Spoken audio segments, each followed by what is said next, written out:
Mensagem estimulativa, Epístola do Apóstolo São Paulo aos Romanos. Há um texto e eu quero aproveitar cerca de 5 versículos. Quando o apóstolo escreve, capítulo 11, carta do apóstolo Paulo aos Romanos, ou epístola, melhor dizendo, versículos do 1 ao 4 e o 25, são 5 versículos. O primeiro versículo do capítulo 11 diz Paulo: digo, pois, porventura, rejeitou Deus o seu povo? De modo nenhum, porque também eu sou israelita da descendência de Abraão, da tribo de Benjamim. Deus não rejeitou o seu povo, que antes conheceu.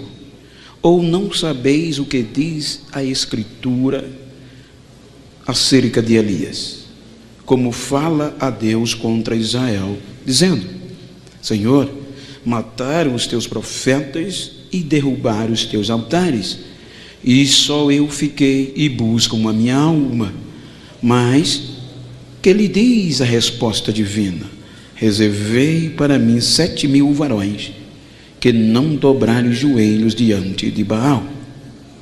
Versículo 25: porque não quero, irmãos, que ignoreis este segredo, abre aspas, para que não presumais de vós mesmos, fecha aspas, que o endurecimento veio em parte sobre Israel, até que a plenitude dos gentios haja entrado. Amém? Por bondade, torna os vossos assentos, enquanto louvo a Deus pelo privilégio de poder mais uma vez estar entre vós, agradecendo ao pastor José Rodrigues como patriarca, como presidente de honra, como pai. Então o agradeço pelo carinho e obviamente ao seu filho, pastor Neemias, presidente desta igreja, da convenção, e o seu vice, pastor Egídio, José Egídio, que Deus recompense-os. Quero fazer recíproca as palavras do pastor presidente acerca do carinho, da admiração e da sua coragem, de mesmo sabendo que eu não sou essas coisas, mas me deu o privilégio de ser seu amigo. Muito obrigado. Ao pastor Neemias Ribeiro, pastor da sede, e eu quero usar o nome destes para externar a minha gratidão a todos os demais obreiros, corpo ministerial, a diretoria e os amigos, e a esta igreja. Que Deus recompense-os ricamente.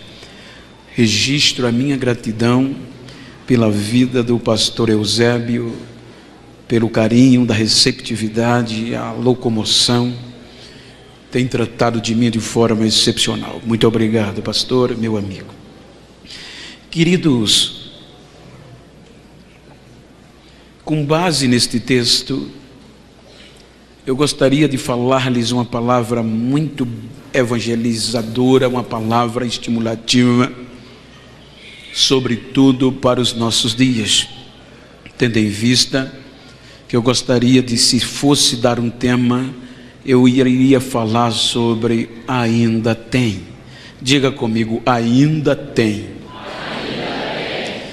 Quando nós observamos o contexto, os irmãos vão de convir que esta epístola, quando o apóstolo aos gentios, conhecido por Paulo, cerca de 58 anos após Cristo, ele escreve esta carta a uma igreja estabelecida na capital do império. Ora, com o contexto dá-se a entender que esta epístola é totalmente direcionada aos gentios que estavam congregando em Roma, irmãos estes que, segundo a história, parte deles conheceram Jesus no dia do Pentecoste e outra parte através da diáspora e do cotidiano. Sabe-se que esta epístola, quando Paulo escreve, ela tem uma contundência tão tremenda no contexto doutrinário, sobretudo do capítulo 1 ao 12, ou acerca de que alguns escritores, alguns eruditos a têm como a catedral da doutrina cristã. Por aqui há uma das, ou alguns até apontam como a mais importante carta ou epístola do apóstolo, tendo em vista que Paulo, ele menciona logo no capítulo 1 o desejo de estar com os irmãos. Ele faz menção de reconhecer, vejam, que esta igreja não era uma qualquer igreja. Esta igreja não tinha o espaço, a liberdade de cultuar a Deus como nós temos, até por conta de estarem na capital do império e reconhecer o próprio Jesus como rei era uma afronta ao império como Senhor. E isso implica dizer que, mesmo com as restrições de liberdade, estes irmãos professavam a fé com base nos ensinos dos apóstolos, que era: Jesus é o Cristo, está vivo e vai voltar. Então, esta era a base, eram os pilares da doutrina apostólica, de provar, de viver que ele era o Cristo. Mataram, mas Deus ressuscitou dentre os mortos, ele está vivo e vai voltar. Esta era a base fundamental da doutrina dos apóstolos. Então esta igreja estava vivendo um princípio de fé tão eloquente que o próprio apóstolo faz questão de mencionar na sua terceira viagem, estando ele nas regiões de Corinto. Ele escreve esta carta aos romanos, aproveitando que estava no continente europeu. Veja que ele diz: irmãos, muito eu quero estar com vocês e até pregar o evangelho entre vós. Eu sou devedor, eu tenho conhecimento que sou devedor tanto a grego como a bárbaros. Ou seja, ele diz: mas até agora eu fui impedido. Então ele reconhece: mas eu tenho, louvo a Deus pela fé que vocês têm, que esta fé é conhecida em todo o mundo. Vejam que os gentios que congregavam em Roma, eles professavam uma fé pentecostal em Cristo, mesmo diante das restrições, a ponto que se espalhou o contexto da fé da igreja estabelecida em Roma. Então Paulo vai falando do seu apostolado, das suas prisões, ao chegar que tudo isso não o envergonhavam do evangelho. Então ele vai falando, motivando, disseminando. Quando chega no capítulo 10, a gente entende que agora ele bate de frente com os gentios, ou seja, ele ensina e agora ele exorta acerca do que ouviu que estava acontecendo.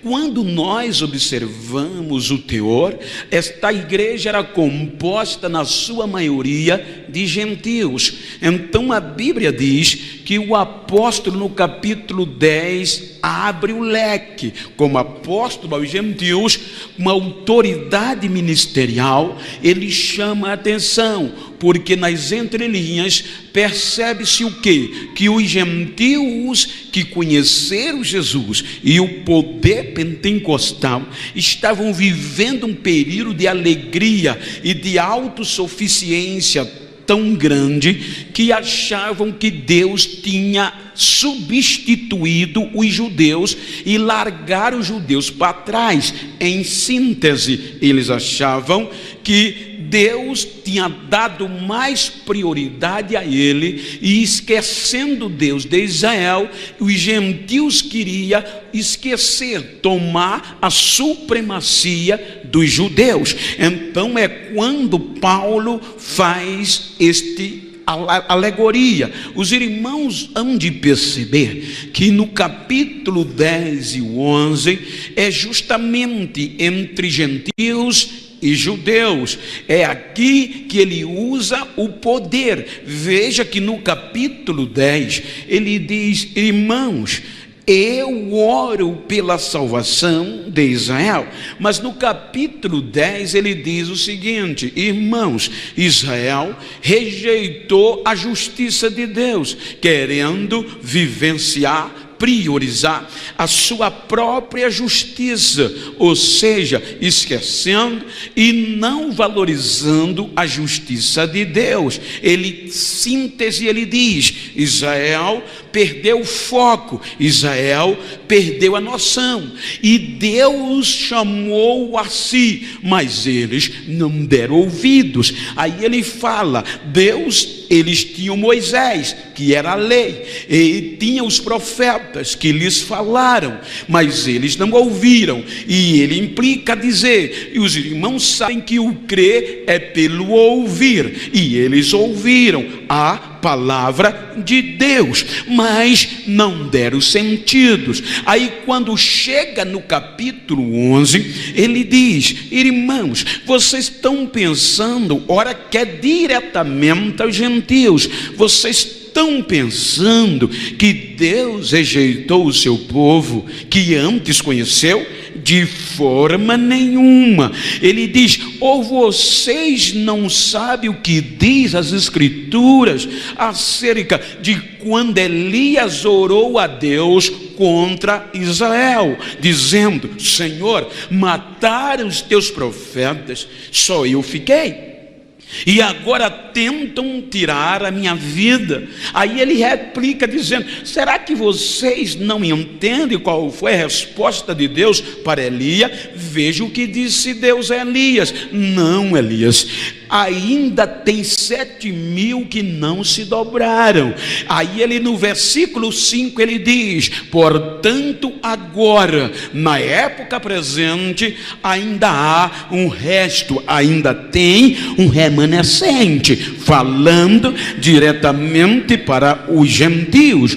Então quando chega no versículo 24, é quando ele elabora neste próprio capítulo 11, a alegoria, oliveira, zambujeiro. Quando chega no versículo 11, é quando ele chama a atenção. Ele diz: irmãos, eu não quero que vocês sejam ignorantes acerca de um segredo. Abriu aspas.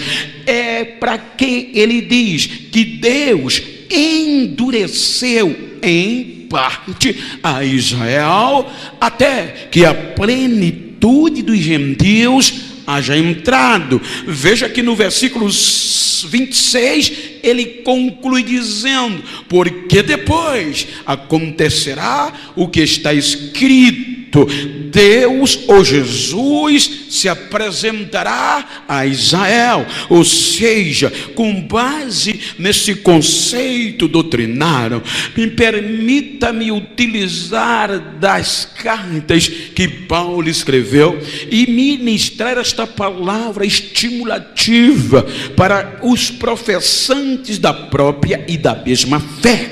Quando nós sintetizamos o contexto e vamos para o contexto bíblico, os irmãos percebam, para entendermos que desde a queda do homem, o homem perdeu o direito de liberdade. Quando Paulo faz menção de aos próprios romanos ele esclarecer, vejam que ele diz que foi pelo um só homem que adentrou o pecado, e o pecado passou a todos, e com isso veio a morte. Ele diz aqui que a morte predominava, porque a morte é o salário do pecado. Então ele faz menção de dizer que a morte agora predomina sobre todos os seres humanos, conforme alegoricamente falando, com um guilhão. O guilhão,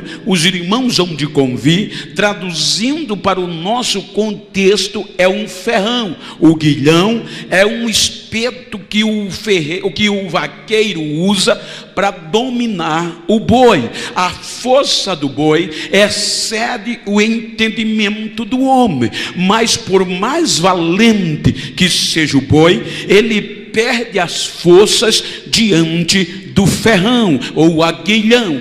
Por isso que quando Paulo teve a revelação de Jesus Cristo, Jesus disse a ele: agora você vai ver quanto vai ser difícil recalcitrar contra o aguilhão. Isso quer dizer, o boi ele não tem juízo à nossa altura, mas o boi jamais ele dá coice contra o ferrão, ele não recalcitra. O ferrão vem e ele segue a ordem do ferrão, ele não consegue dar coice, porque não tem domínio contra o ferrão. Então Paulo diz que a morte agora nos conduzia com este aguilhão, para onde?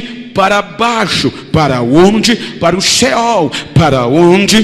Para a morte. Então veja que por este princípio Deus trabalhou desde a antiguidade, com a geração de Adão, com a geração de Noé, a ponto que eles não tiveram a oportunidade de se destacar, porque a morte e o inferno predominava, o aguilhão mandava neles, a ponto que no capítulo 12 do Gênesis, é aqui que Deus dá o melhor. Ele vai trabalhar no berço espiritual, e no berço espiritual ele usa Abraão para formar um projeto santo, diferenciado, seu, particular. Ou seja, sai da tua terra, do meio da tua parentela. Abraão acreditou e foi,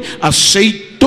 Com o passar do tempo, os irmãos hão de convir que em Jacó Deus cumpre o feito, gera Israel, aquele que luta com Deus e prevalece. Por meio de Jacó, Israel debrocha, Israel vai fluir, Israel vai aparecer.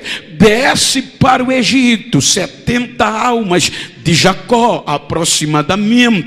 Com o passar do tempo, Deus fez Israel crescer, cuidando, ajudando, a ponto de o livrar das mãos de Faraó com braço forte. Nenhuma geração desde a queda do homem tinha visto Deus tão de perto como Israel. Ou seja, a Israel Deus se apresentou. Deus disse: é o meu povo, eu sou o seu Deus, é a menina dos meus olhos. Ou seja, Deus fez Israel ser o seu xodó, dando-lhe leis, dando-lhes princípios, cuidando dele como a mãe cuida de um filho recém-nascido. Deus deu tudo que tinha a Israel no conceito espiritual, quando nenhuma outra nação tinha o direito. Então Deus dá a Israel. Mas o que é que acontece? As expressões externas ludibriaram Israel. Deus colocou Israel na terra prometida, manando leite, manando mel. Agora Israel rejeita e se prostitui. A Bíblia diz que Israel deixou de adorar a Deus e foi adorar a Baal. Então Israel desobedece a Deus, perde o foco, achou que era independente, não dependia mais de Deus, tinha autossuficiência. As facilidades levou Israel a declinar diante de Baal, mas o amor de Deus por Israel era tamanho que quando Deus não queria perder Israel, aí a Bíblia diz que quando Israel erra, Deus manda, além da lei, do livro da lei para seguir,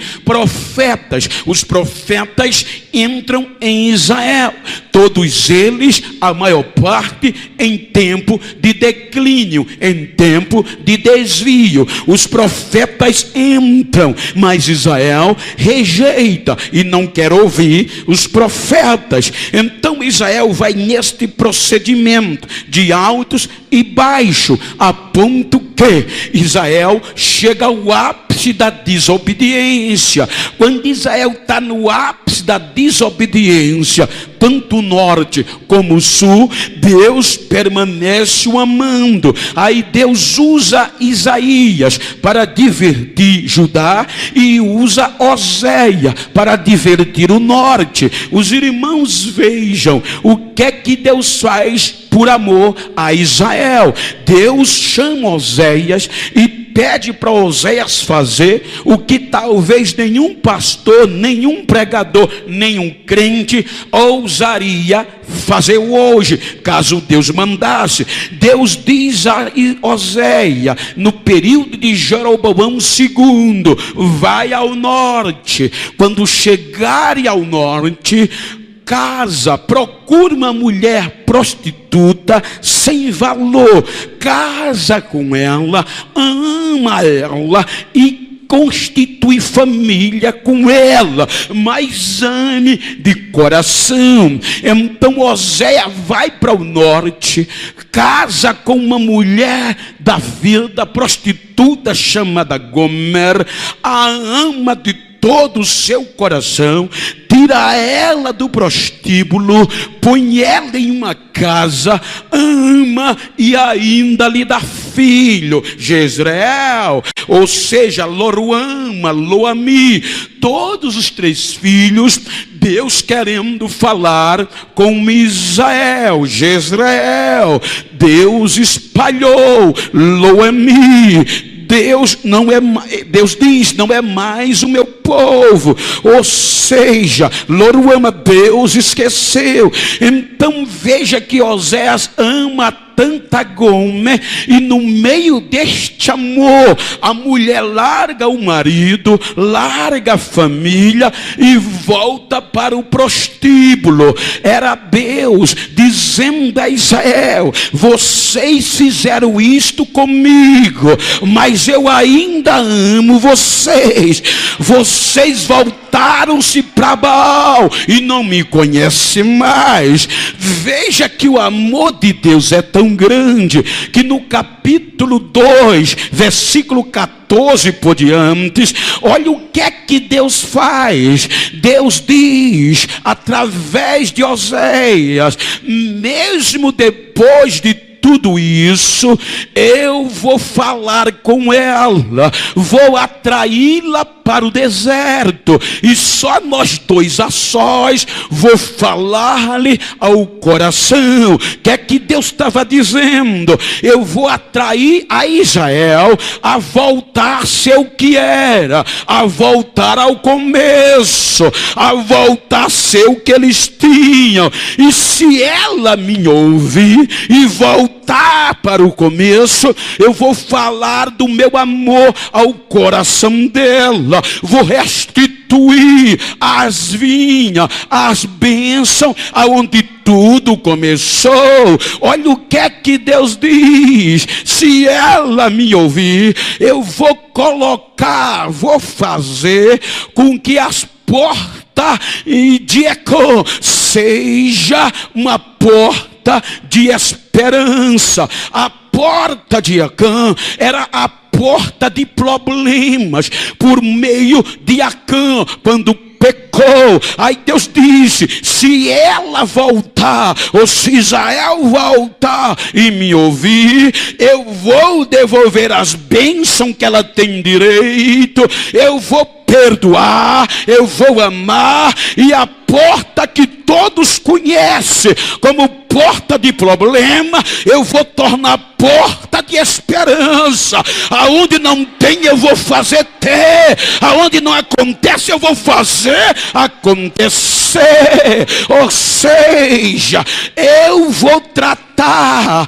e eu vou tirar da mente, do coração, o nome de Baal. Ela nem vai se lembrar mais, mas vai me chamar de marido, de esposo, e não mais lembrará de Baal. Eu só quero que ela volte para o deserto, e lá ela vai cantar quando no dia que eu os tirei do Egito. Eu quero que ele seja como era, que volte a ser o que era.